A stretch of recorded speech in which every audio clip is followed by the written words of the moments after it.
সুপ্রিয় দর্শক, আসসালামু আলাইকুম। আপনাদের সবাইকে স্বাগত জানাচ্ছি এখনকার আলোচনায়। আপনাদের সঙ্গে আছি আমি সিরাজুল ইসলাম। দর্শক, ইরানের প্রেসিডেন্ট মাসুদ পেজেশকিয়ান যুদ্ধ বন্ধের পর সর্বপ্রথম রাশিয়া নয়, চীন নয়, সৌদি আরব নয়, সফরে গেলেন পাকিস্তানে। কিন্তু কেন? ইসলামাবাদকে বেছে নেওয়ার কী কারণ? ইসলামাবাদে তিনি 23শে জুন মঙ্গলবার যখন পৌঁছান, তখন তাকে গার্ড অব অনার দেওয়া হয়েছে, 21 বার তোপধ্বনি দেওয়া হয়েছে তাকে লক্ষ্য করে, এবং মাসুদ পেজেশকিয়ানকে পাকিস্তানের JF-17 যুদ্ধ বিমান দিয়ে বিশেষ অভ্যর্থনা জানানো হয়েছে। এই সফরের প্রেক্ষাপটে আন্তর্জাতিক বিশ্লেষকরা বলছেন, ইরান এবং আমেরিকার মধ্যকার যুদ্ধে সমঝোতা করা এবং আলোচনার টেবিলে বসানোর জন্য পাকিস্তানের সামনে খুলে যেতে পারে নতুন অর্থনৈতিক সুযোগ সুবিধার দরজা। প্রশ্ন হচ্ছে, পাকিস্তান কি শুধুই কূটনৈতিক সম্মান পাবে, নাকি তার সামনে খুলে যাবে তেল গ্যাস বিনিয়োগ এবং বিলিয়ন ডলারের নতুন দরজা? সুপ্রিয় দর্শক, আজকের ভিডিওতে আমরা দেখাবো মাসুদ পেজেশকিয়ানের পাকিস্তান সফরের আড়ালে লুকিয়ে থাকা সেই বড় ভূ রাজনৈতিক। দর্শক, এই আলোচনায় আপনাদের সবাইকে স্বাগত। আলোচনাটি যদি ভালো লাগে তাহলে লাইক, কমেন্ট, শেয়ার করবেন এবং চ্যানেলটি সাবস্ক্রাইব করে সাথেই থাকবেন। দর্শক, চলুন মূল বিশ্লেষণে চলে যাই। আমরা দুপুরের ভিডিওতে বলেছিলাম, ইরানের প্রেসিডেন্ট মাসুদ পেজেশকিয়ান মঙ্গলবার পাকিস্তান সফরে যাচ্ছেন।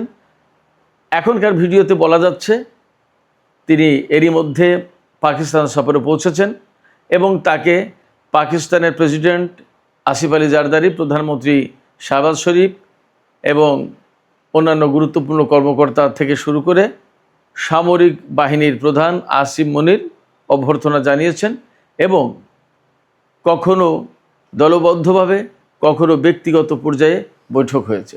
এর ভেতরে প্রেসিডেন্টের সাথে, প্রধানমন্ত্রীর সাথে তো বৈঠক হয়েছেই আলাদা আলাদা, সেনাপ্রধান ফিল্ড মার্শাল আসিম মনিরের সাথে পেজেশকিয়ানের আলাদা বৈঠক হয়েছে। এই বৈঠকের ভেতর দিয়ে দেখা যায় বা বোঝা যায় যে পাকিস্তানের সাথে শুধুমাত্র এই সফর কূটনৈতিক বা বাণিজ্যিক বা রাজনৈতিক সম্পর্ক গড়ার প্রত্যয় নয়। এই সফরের আড়ালে লুকিয়ে রয়েছে পাকিস্তানের সাথে ইরানের সামরিক এবং নিরাপত্তাগত সম্পর্ক।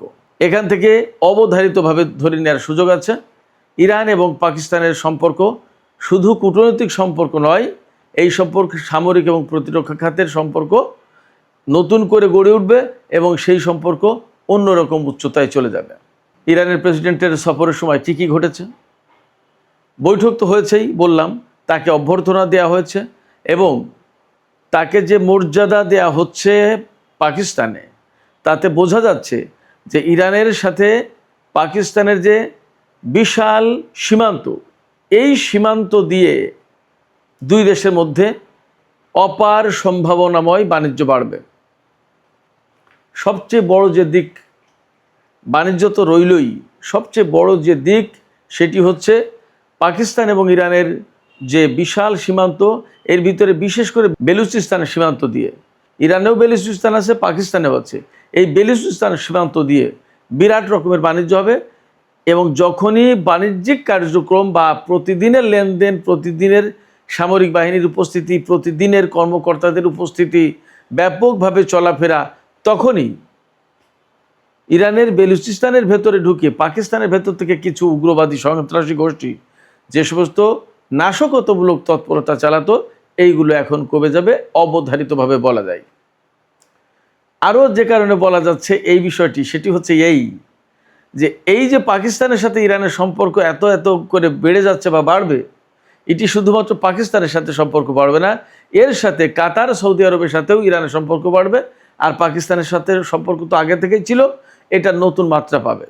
তার মানে দাঁড়াচ্ছে এই মধ্যপ্রাচ্যে, অর্থাৎ পাকিস্তান, ইরান, কাতার এবং সৌদি আরব, এই যে লাগোয়া কয়েকটি দেশ, ইরান এবং পাকিস্তান লাগোয়া দেশ, সমুদ্র পাড়ি দিলেই দক্ষিণ পশ্চিম পাশে কাতার এবং সৌদি আরব লাগোয়া দেশ, এই দুই দফায় 4 লাগোয়া দেশ, অর্থাৎ পাকিস্তান, ইরান, কাতার, সৌদি আরব, এই যে 4টি দেশ, এই 4টি দেশের ভেতরে নতুন করে একটা সম্পর্কের আলাদা রসায়ন তৈরি হতে যাচ্ছে।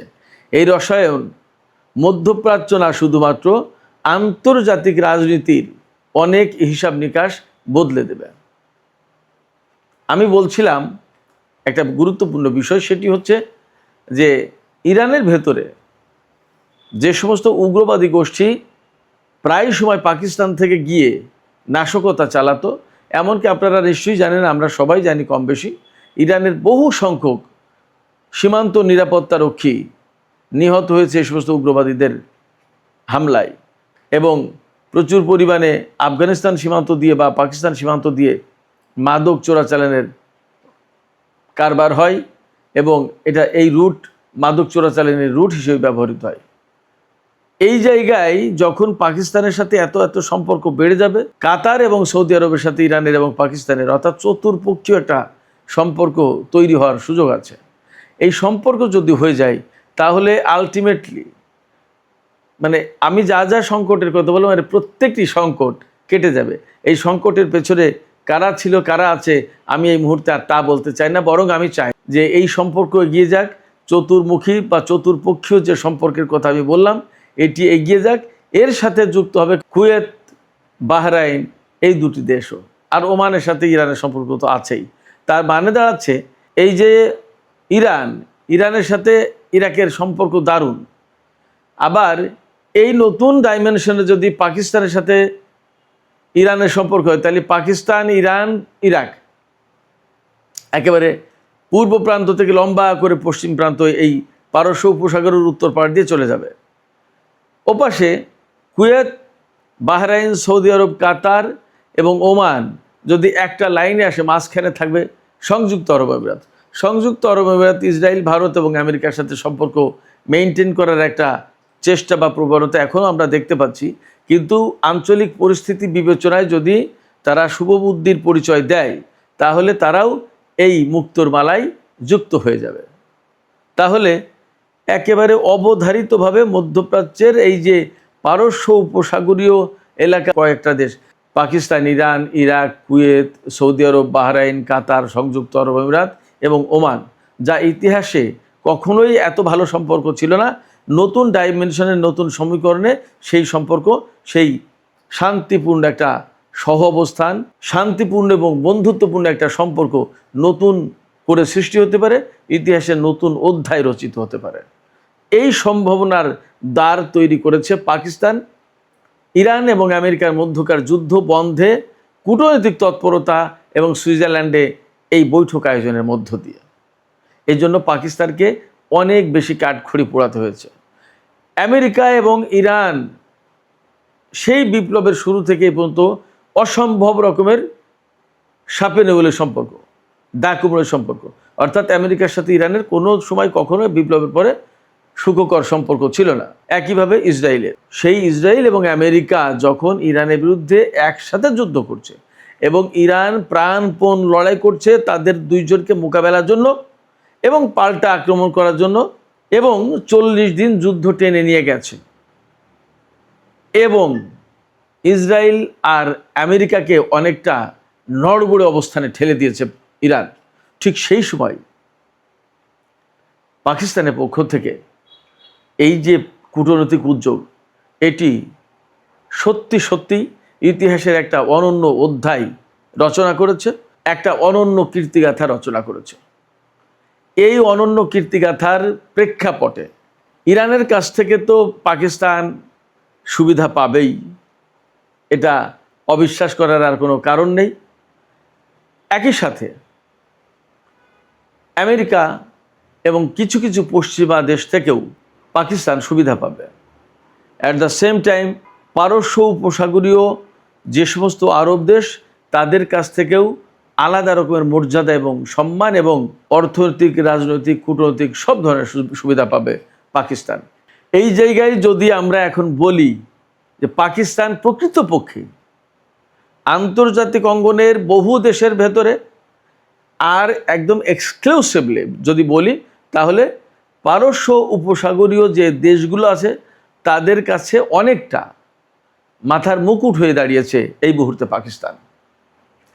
এটাকে হয়তো অনেকে বাড়াবাড়ি বা অতিরঞ্জিত মনে করতে পারেন, আমি তাদেরকে বিনয়ের সাথে বলবো, আমি একসময় যখন বলতাম যে ইরান সামরিক দিক দিয়ে আমেরিকা ইসরায়েল কাউকেই সে তোয়াক্কা করবে না, যুদ্ধ যদি শুরু হয় তাহলে ইরান প্রচণ্ডভাবে রুখে দাঁড়ানোর ক্ষমতা রাখে, এমনকি ইসরায়েল আর আমেরিকার প্রযুক্তির উপরেও প্রাধান্য বিস্তার করতে পারে। ইরানের বিমান শক্তির ব্যাপারে আমি যে সমস্ত কথা বলেছি সে সমস্ত কথা শুনে মানুষ অনেকে হেসেছে। এমন কথা বলেছে ইরানের বিমান শক্তি, ইরানের যে সমস্ত বিমান আছে তা তো ভাঙাড়ির দোকানে বিক্রি হবে না। সেই জায়গায় এখন নতুন কীর্তিগাথা তারা তৈরি করেছে, প্রতিষ্ঠা করেছে, সৃষ্টি করেছে, আমরা সবাই দেখেছি।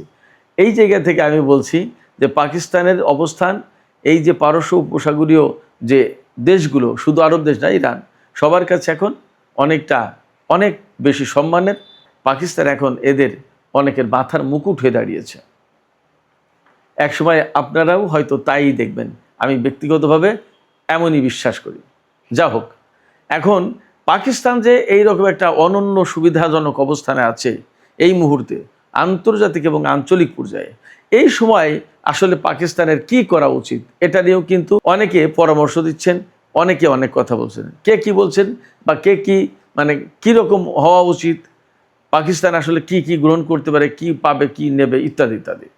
আমি যদি বলি, ইরানের হাতে বিপুল পরিমাণে গ্যাস, তেল এবং তেলজাত পণ্য রয়েছে, সার রয়েছে, আরও অনেক কিছু আছে, খনিজ সম্পদ থেকে শুরু করে প্রচুর পরিমাণে টেকনোলজি, শিক্ষা, অনেক কিছু আছে।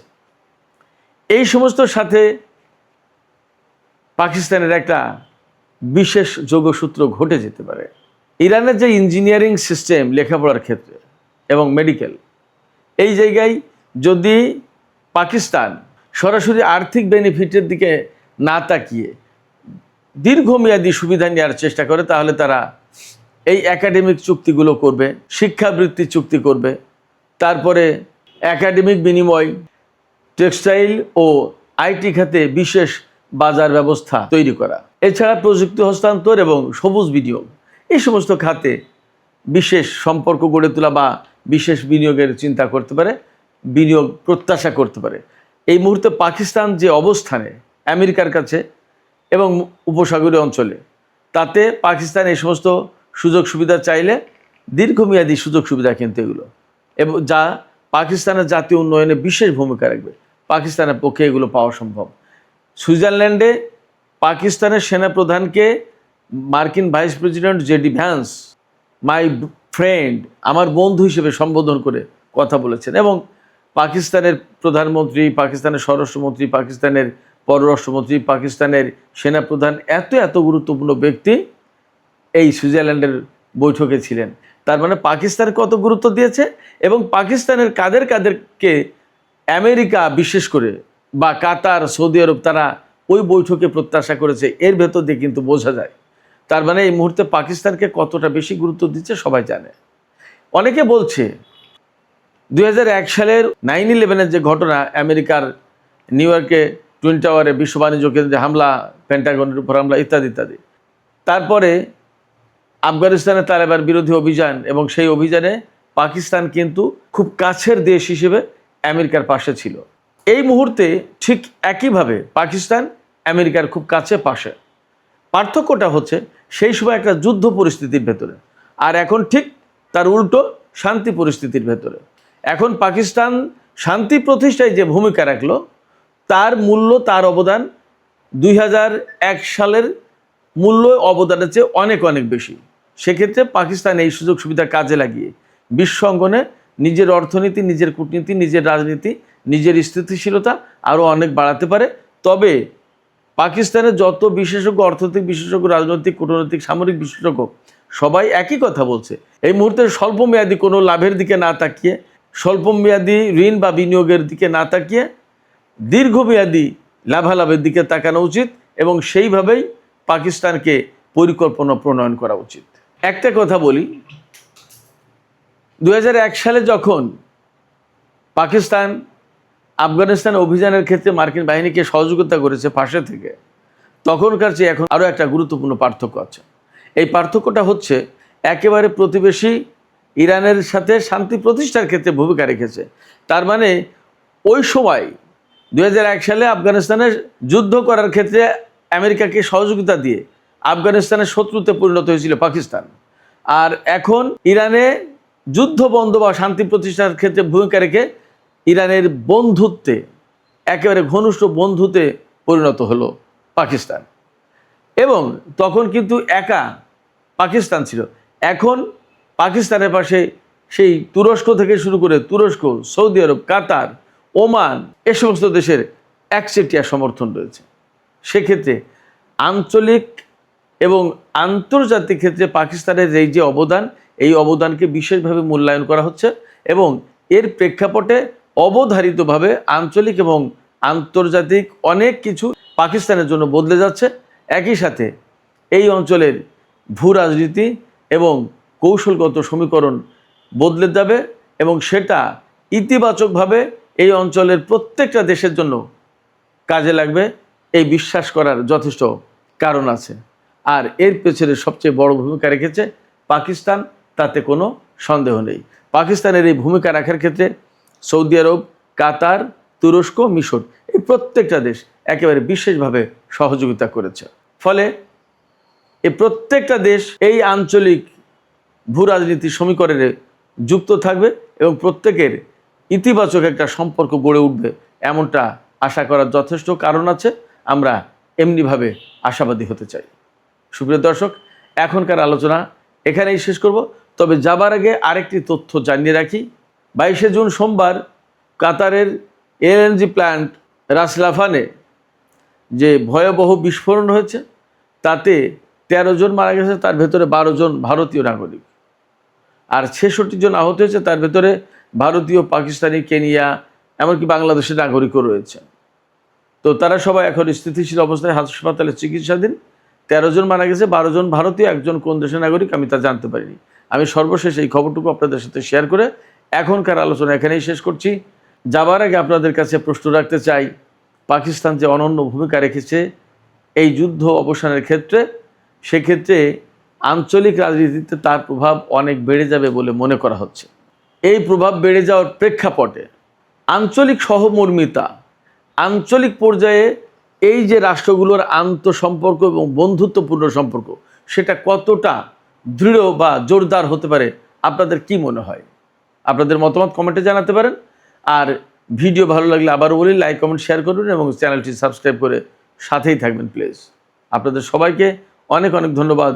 আল্লাহ হাফেজ।